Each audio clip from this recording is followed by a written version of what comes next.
One of the top receiver prospects in the National Football League coming into the National Football League is on his way to visit the Jets. We have that and more about Jadeveon Clowney signing with the Panthers on a Wednesday edition of Football with Faria. It's time for Football with Faria. You got to get the offense right, and you got to be able to be aggressive. They put up 14 against the secondary. That is driving me up a freaking wall right now.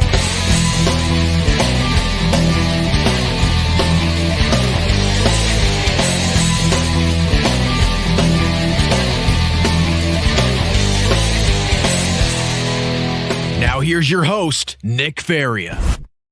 All righty, Wednesday evening. Tomorrow, baseball starts for you baseball fans out there. Very exciting time. NFL draft just about a month away, less than 30 days away from day one in Detroit. A lot to talk about the NFL draft and what's going to happen there.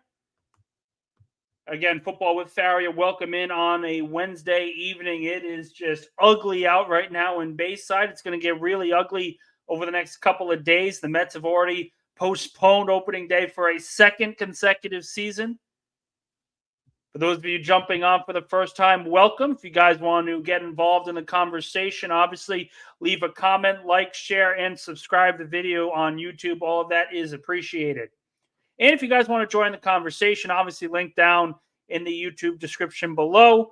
It has everything you need there to talk about the latest stuff surrounding the New York Jets and the National Football League. And for the Jets, it really started out as a slow day. I wasn't really expecting to talk about much except for maybe Joe Douglas, how much faith you guys have in him going into another NFL draft, how much faith in you have to improve the roster with the improvements he's already made. But then a news dump happened in the afternoon. First off, the Jets are visiting with LSU wide receiver Malik Nabers. Some people say he's the second best wide receiver prospect of this class. Some argue he is the best over Marvin Harrison Jr. I'll get to my rankings in a little bit. I don't do mock drafts until a couple days before the actual draft. So if you guys are asking for my mock, don't expect it for at least a few more weeks. But Malik Nabers visiting the Jets is very important for a number of different reasons. There's some hidden underlying factors here that comes into play both with New York and with Nabers himself. First off, Nabers had his pro day today, was absolutely phenomenal based on everything that I've heard. 4.340 was phenomenal in drills. The shuttle cone was great. Everything about Nabers, based on his measurements, based on his testing, based on drills, screams of a top 10 overall selection in April's draft. Now, when I say top 10 selection, most Jet fans, you guys are out there, you're going to say, too rich for my blood. We're not going to be able to get him. He's going to fall maybe to the Giants at 6, maybe to the Titans at 7. He's certainly not falling past the Chicago Bears at 9. But it's an interesting point here, and I want you guys to think about this. For those of you just jumping on, for those of you returning, welcome back. But I want you guys to think about this here. The Jets visiting with a top skill guy going into preparations for draft season, I think is very telling for a couple of reasons. First off, we heard at annual league meetings on Monday, the Jets are going to be flexible with what they do on draft night. They could trade back. They could take the best available at 10. They could look and get a great deal to trade up and get a top player.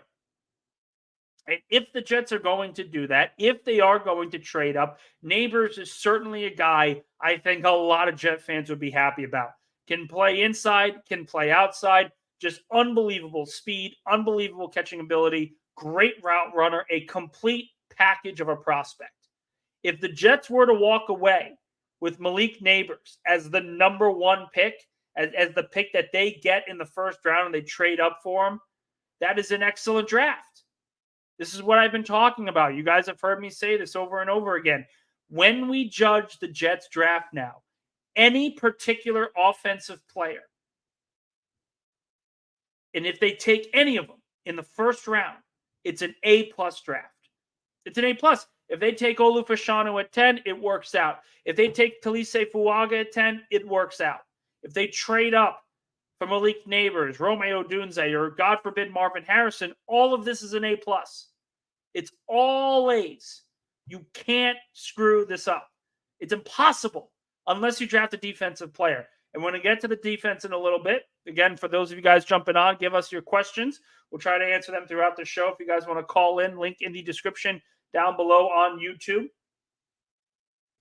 But with Neighbors' visit, it allows the Jets to essentially go to teams and say, we are interested both in trading up and taking the best available player. So the teams in the top 10, you better make sure you have your pick ready to go because we will be jumping at the best available player. We want to talk about big takeaways on draft nights. Well, if there's nothing bigger than taking a top skill guy, and if the Jets trade up for Malik Neighbors, that's a top skill guy that they can acquire. It also means we talk about the outliers of what this meeting could mean. It also could mean that Brock Bowers is well within their sights with the 10th pick. If we are making a judgment call on the best available prospects at 10, I think it's a tie right now between Olu Fashanu and Brock Bowers. Not saying that the Jets are going to take either one because they may not be available. But if the Jets have the pick at 10, based on what I have seen, based on what I have heard, the debate is going to range between Olu Fashanu from Penn State, securing the left tackle of the future, securing your offensive line for the decade ahead, or Brock Bowers and going all in on the 2024-2025 season. All in if you get Brock Bowers. If you take Olu Fashanu, Joe Douglas can sit here and say, this is the most important position to get. We are not leaving the 2024 season to Tyron Smith and Morgan Moses' knees. They're both over the age of 30. They both have several injuries they've dealt with. We will protect them with a quality tackle for depth purposes. On that metric alone, the Jets would be, I would tip my cap to them. But if they were to take Brock Bowers, what it means is, hey, Tyler Conklin's great. Mike Williams is great, but we don't know if Mike Williams is going to be ready for week 1. And if that's the case, we need to make sure that we get a top target for Aaron Rodgers. We may not be able to get Neighbors. We may not be able to get Marvin Harrison, but we will get a top pass catcher. And Brock Bowers, I heard this yesterday on Play Like a Jet. For those of you guys that listen to his show, I definitely recommend you doing so. It's on Apple, Spotify. But on Play Like a Jet, Scott essentially spoke about the new rule changes and the new tackle rule changes with the hip drop being banned and everything else. And the hip drop ban is going to affect players like Brock Bowers more than ever. Because Bowers is incredible after the catch. We saw that at Georgia. And if defenders are not able to tackle him properly, he is going to bounce off people. He could be the next great pass catcher in the National Football League, particularly inside. And again, we talked about Bowers. People are like, well, Nick, we were talking about Malik Neighbors and the Jets visited him and potentially they could trade up. Yes, all of this means the Jets could absolutely trade up for a top receiver in this draft. They could absolutely do that. But the silver lining, the news in the weeds of this update is not, oh, they can trade up and get a receiver. It's that they are willing to take a skill guy with the 10th pick. There's an opportunity. There is a chance that Romeo Dunze falls to 10. There's a chance that Brock Bowers falls to 10. All these things are possible for the New York Jets. The only question will be which side, which value, which position of value are the Jets looking to solve? That's the question. Personally, and I continue to say this, you guys are going to hear me say this over and over again. Winning teams win from the line of scrimmage. And yes, Joe Douglas has done an excellent job this offseason at improving the line of scrimmage, making their case, allowing the offensive line to develop as an entire group with quality all-pro talents. Morgan Moses, Tyron Smith. Those are Pro Bowl, all-pro caliber tackles. And no one would be against sort of ignoring the tackle position until the third round if it means getting a skill guy. But I am still of the opinion, if the Jets are looking to acquire a top pick and a top player to help their team in the long run, Garrett Wilson is going to be on the roster. Breece Hall is going to be on the roster. Depending on who you trust between Tyler Conklin and Jeremy Ruckert, those guys are going to be on the roster past 2024, which is why you need to solidify your franchise with positions of value. And Olu Fashanu, Talise Fuaga, trading back for Troy Fautanu, all these guys make a hell of a lot of sense. They make a hell of a lot of sense. Because if Smith goes down like he's going to, because we all kind of expected, no one's wishing it, but he hasn't been healthy in close to a decade. Morgan Moses dealt with injuries last year. You have to protect yourself in case those injuries go down. If you take Brock Bowers or Malik Neighbors or Romeo Dunze, and that's all great, and the fan base is going to be really excited. But what happens when Tyron Smith gets hurt? What happens when Morgan Moses gets hurt? Are we comfortable putting Carter Warren on the starting lineup? Listen, I like Carter Warren a lot. I thought he put out a lot of good tape, more so than people actually want to give him credit for. I'm one of the few people that weren't just completely devastated by how poor he looked. I thought he looked okay last year. But I don't know if he's done enough in the offseason. I'm not with him every day. I don't know if he's done enough this offseason to warrant the trust of being the swing tackle for the entire 2024 season. I don't know if they bring back Mekhi Becton and that happens. Or trust Max Mitchell. There's not enough guys here that I can trust right away to go in and be the swing tackle and be a consistently good swing tackle for an entire season if Smith or Moses go down. That's a big risk. I can find guys that can catch passes for Aaron Rodgers and he can win with. Even if they're not dominant targets, I can find guys that Rodgers can win with. I can't find offensive linemen to solve and protect him once the first wave goes down to injury. That's just my thoughts. It's not so much getting him a weapon and making sure you go all in for 2024. It's protecting him for an entire season, and you know that Fashanu and Fuaga would solve immediate depth needs on the roster. May not play right away week one, but this is the kind of move that the Jets have historically made because it's the right move to make. Will McDonald, people will argue about if it was the right move or not, and they shouldn't have traded and swapped the first-round picks and everything with Aaron Rodgers and the Packers. But Will McDonald fell into their lap, and now they weren't forced to overpay for Clowney, Bryce Huff, Shaq Barrett. You can trust the development of your defense more than anything else, and that's because they prepared ahead for this kind of move. You prepare ahead, particularly in this conversation regarding Fashanu, Fuaga, or Neighbors. You prepare ahead by making sure your quarterback is upright.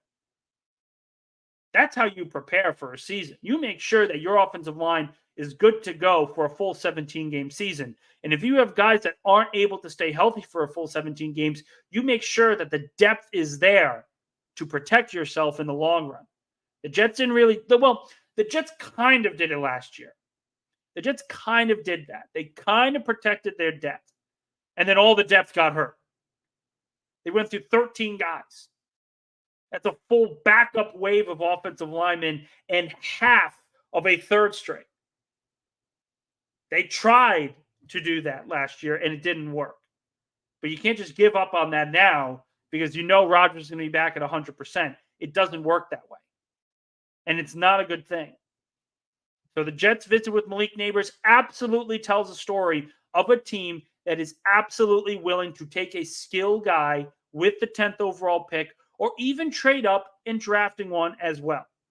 Neighbors, Harrison,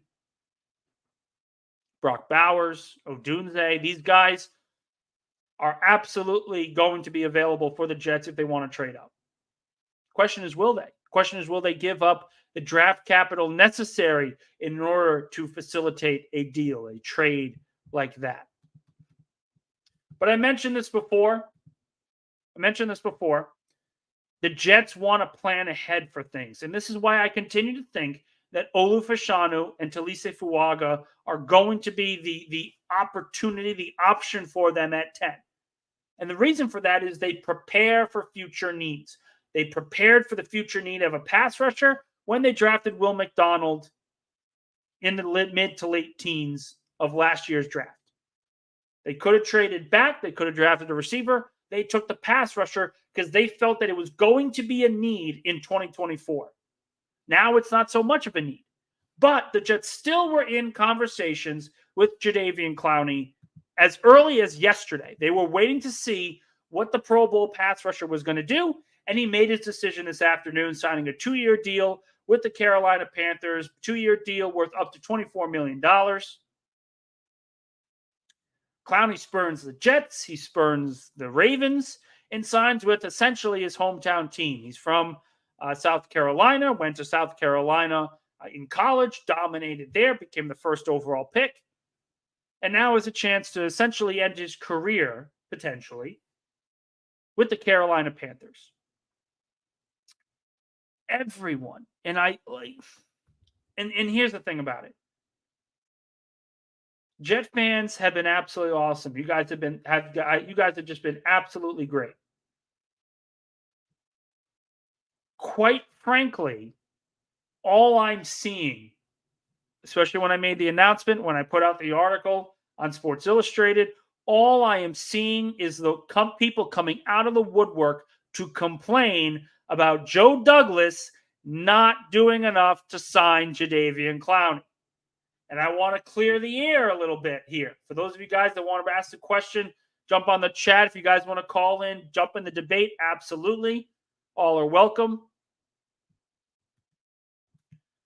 But Jadeveon Clowney signing a 2-year, $24 million deal, up to $24 million, is a price that the Jets were never, ever, ever going to match.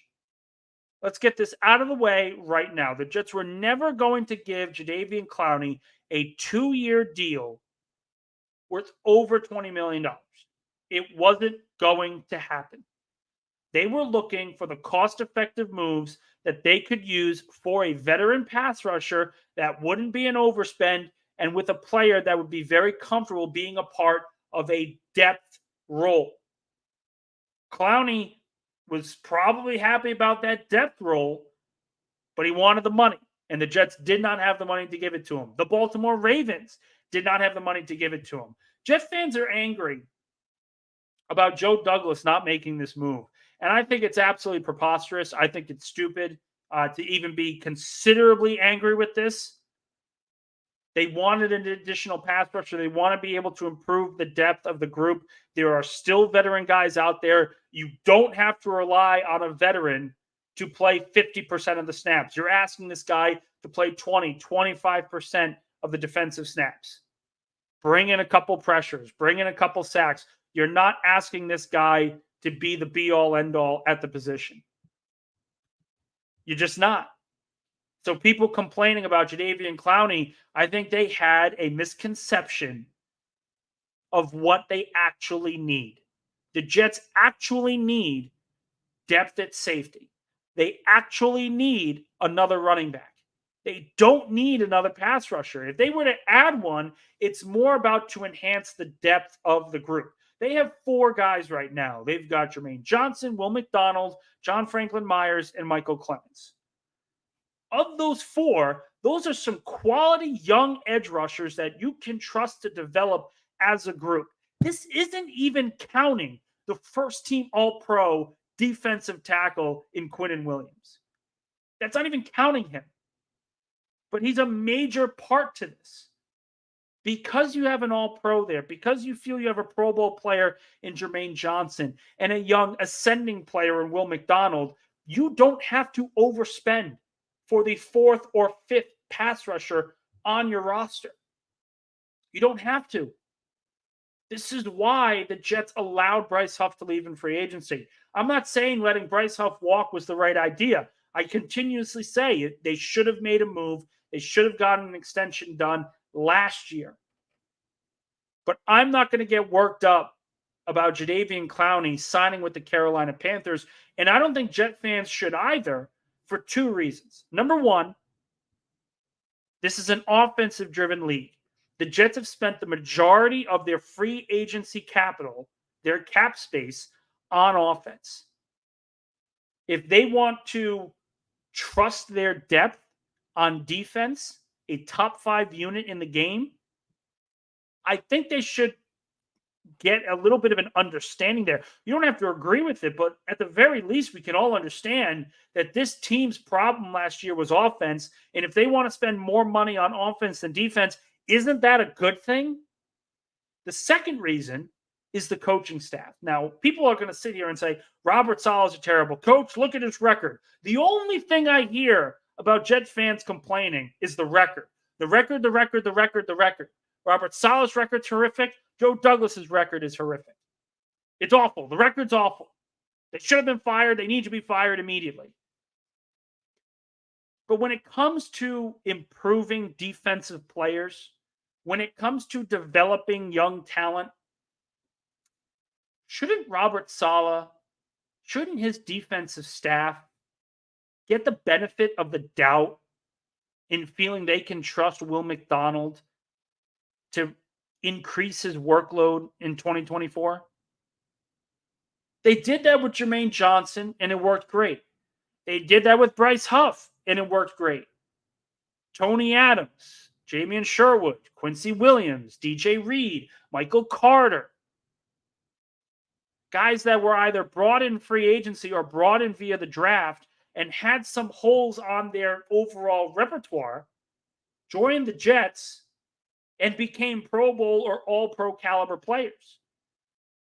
They have developed young talent. Jamian Sherwood was a 5th-round pick. He was a safety in college, transitioning to linebacker.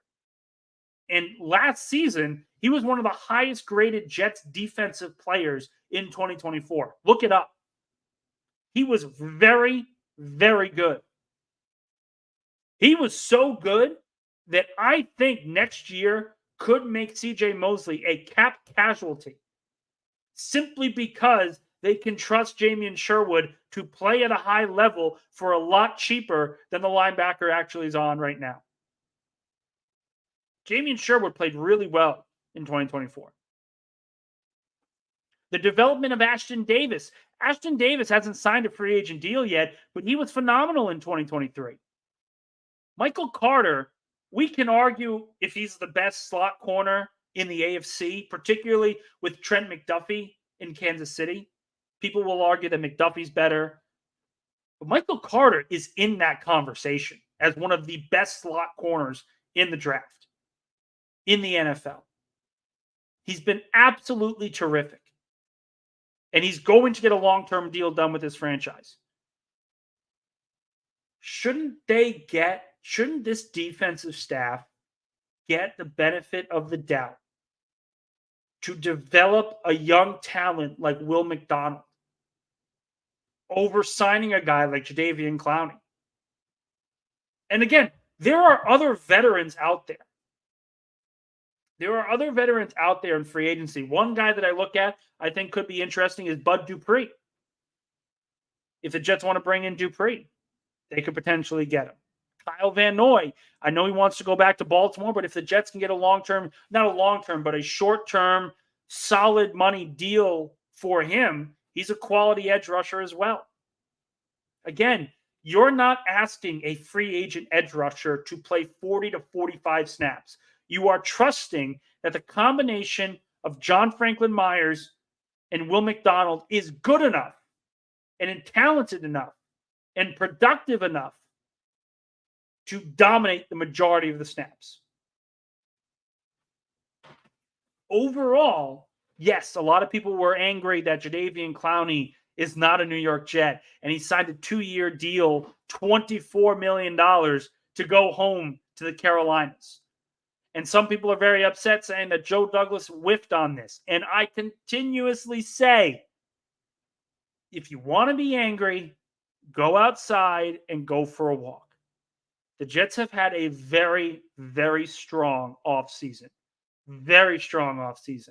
And to think that Jadeveon Clowney was going to change everything for a top 5 defense already, you're crazy. You're absolutely crazy. It was never going to happen like that. It was never going to. I am going to have one final topic here later. I want to make sure as many people as possible jump on. I see a question here from John Gunning. Question regarding the rule change on kickoff. Should the Jets pay extra attention to return specialists on special team aces even more right now in the draft and free agency? John, this is an excellent question. And not to toot my own horn, I did put out an article. Might have been this morning, might have published yesterday, but check my Twitter feed, Nick_Faria1720. It dives into the kickoff return options for the Jets. And luckily for them, they do have an option already on the roster, and that's Xavier Gipson. Now, a lot of people will look at his average kick return rate being, 23.2 yards a return. I think it was 17th or bottom of the half of the league in kickoff return rate. Didn't really consistently play well enough last year. But I think ultimately he was more of a product of coming onto the scene really, really strong and being unable to match the expectations that he had on opening night. Remember, he's an undrafted free agent out of Stephen F. Austin. To think that he would come in and instantly make an impact right away, I think was a little foolish. But then he did it. Week 1, the 65-yard punt return to send the Jets to a victory on a night where they lost Aaron Rodgers for the season. He has the returning capabilities. And this rule, going back to John's question, the new kickoff rule, which for those of you that don't know is essentially adopting the XFL rules. This rule is going to allow teams to jump on return specialists. The Pittsburgh Steelers already signed Cordero Patterson last night based on that ruling. I don't think the Jets need to worry about it. I really don't, because Xavier Gipson's a fine returner. And I think a year of development was going to help him out a lot. The one comparison I have is Britton Covey. For those of you that don't know, Britton Covey is the punt returner for the Philadelphia Eagles. And 2 years ago, he was one of the worst punt returners in football. All of Philadelphia wanted this undrafted free agent, this 5'6" short kid, to be released. They all wanted him out the door.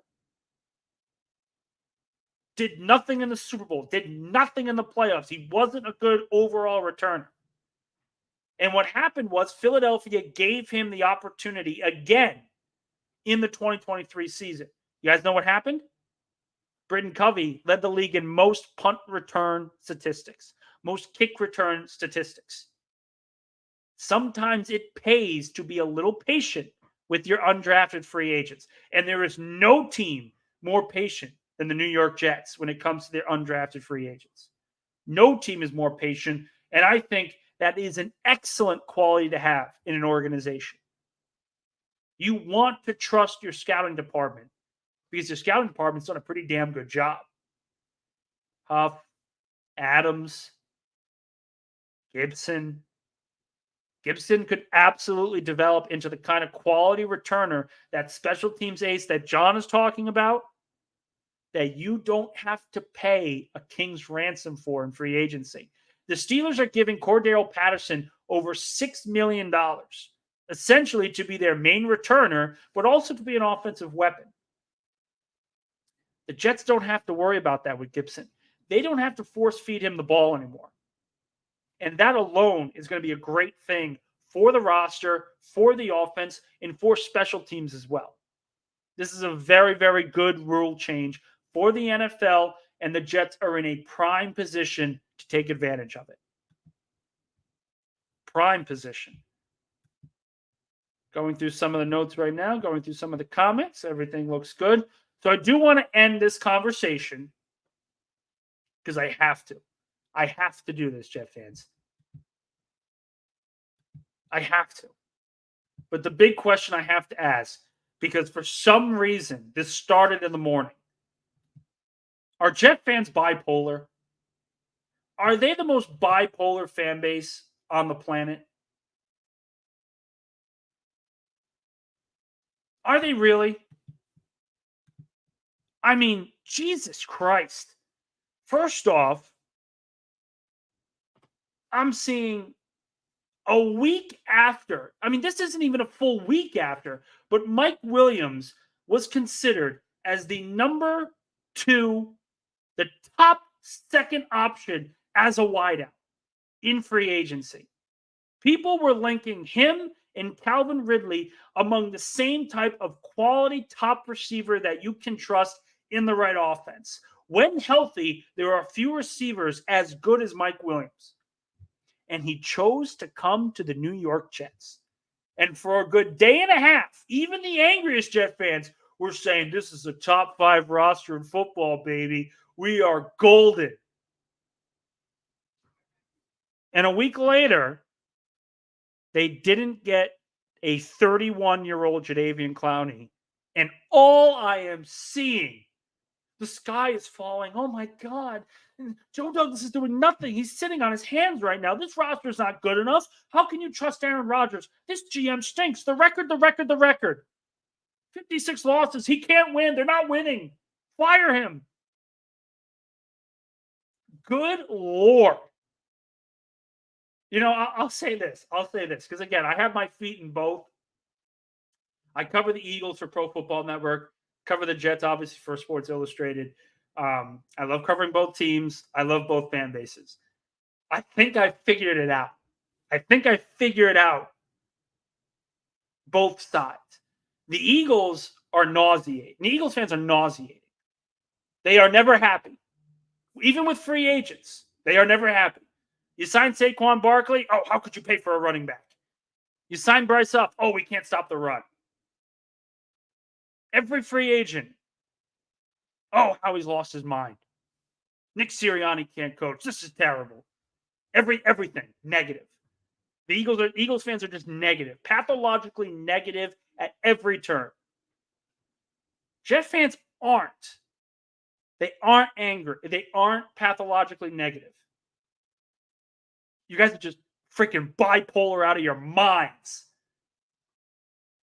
Good Lord. I've never seen a fan base. I've never seen this. I have been a fan of football. I'm 27 years old. I have been following the game religiously for 20 years.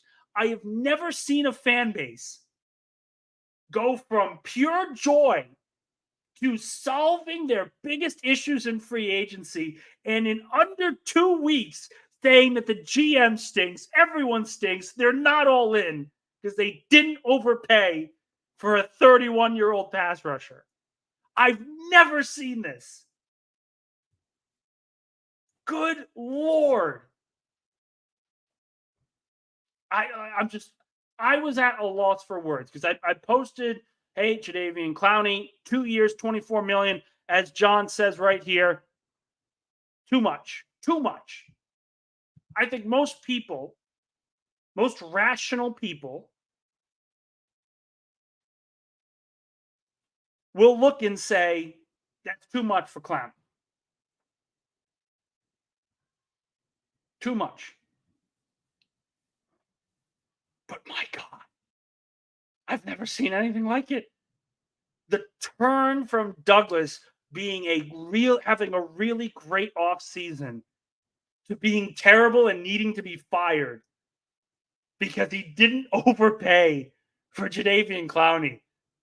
Incredible. I got to tip my cap. I got to give you guys a round of applause. I am stunned. Absolutely stunned. I didn't think it was possible.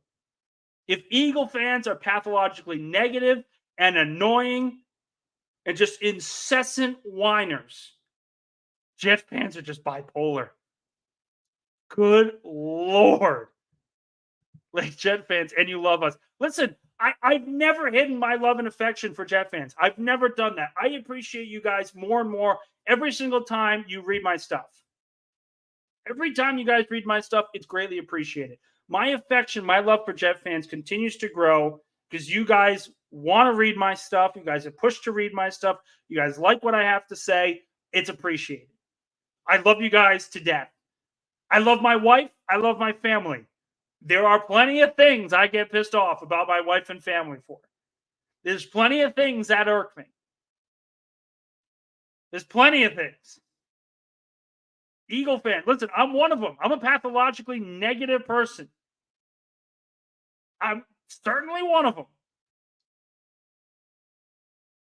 The bipolarness was new, and I just figured it out today. So if there's one main takeaway today, it's that Jet fans, you guys are probably the most bipolar fan base I've ever seen. If there's a way to describe it, absolutely. Incredible. Go to one more question here for a Lake Jet fan. I think I might call it a little bit earlier today. Got 300 people on the stream. Thank you guys so much. But a very fair question. Very fair question, especially after the Jadeveon Clowney news. But who do the Jets target now in free agency? Who do they go after now that the best overall pass rusher left available is off the open market? Late Jet fan brings up Yannick Ngakoue. Certainly an interesting option. Quality pass rusher, can play the run pretty well. Pretty solid. Would be a pretty solid get. I think would be a pretty solid get. The one name that I brought up before is Bud Dupree. I think Dupree would certainly be the kind of 20 down pass rusher to help out with depth. But I'm going to bring out another name for you guys, and take it or leave it. You don't have to like it, but he's still available. He hasn't retired yet to my account. Calais Campbell, maybe 37, but he's still a quality veteran leader and won't have to be a 30 down, 30%, 40% snap count pass rusher. If I'm the Jets and I say, listen, I really want another edge rusher, I want to make sure the depth of this team is solid. We tried Clowney. We tried Shaq Barrett. These guys, they wanted their money. They wanted their deals. Perfectly fine. They wanted certain guarantees. They couldn't provide them. And yes, Yannick Ngakoue makes a lot of sense. Bringing back Carl Lawson with the guarantee that he's going to play makes sense. I don't think it's going to happen, particularly after how last season ended. But if I'm looking at a player that I think the Jets can target, and probably should target the more I think about it, Calais Campbell is probably that guy. Calais Campbell, veteran, plenty of sacks in his career, can play in a lot of different fronts. Leader. Yeah. That would be a logical choice because you wouldn't have to rely on him to play Bryce Huff snaps. You would rely on him to provide depth. This is the Jets offseason plan now. The Jets offseason plan is not to get the best available players left over. The best available plan is to get the best value. Value, value, value. Campbell makes sense, but Dupree makes sense. These guys all make sense. And listen, I'll go through the names here. These guys are still available on the open market. I'm actually pretty surprised with a few of them. Pretty surprised. Christian Ellis had a really good end with the Patriots. He's been dealing with injuries. Bradley Anae, obviously with the Jets, he could make a return. Shaq Lawson, 29 years old, free agent. He's still available. Based on Spotrac, he's still available. Dupree, Jerry Hughes, Charles Harris, Ngakwe, Gregory, Campbell.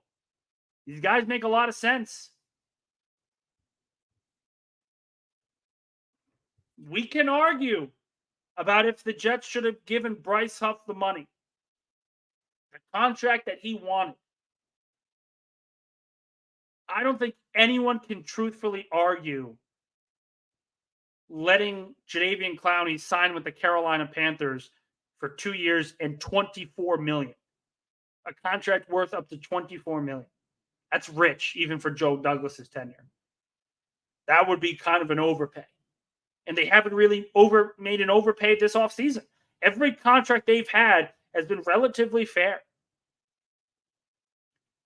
So it wouldn't make sense to address the defensive line, address the edge rusher, and overpay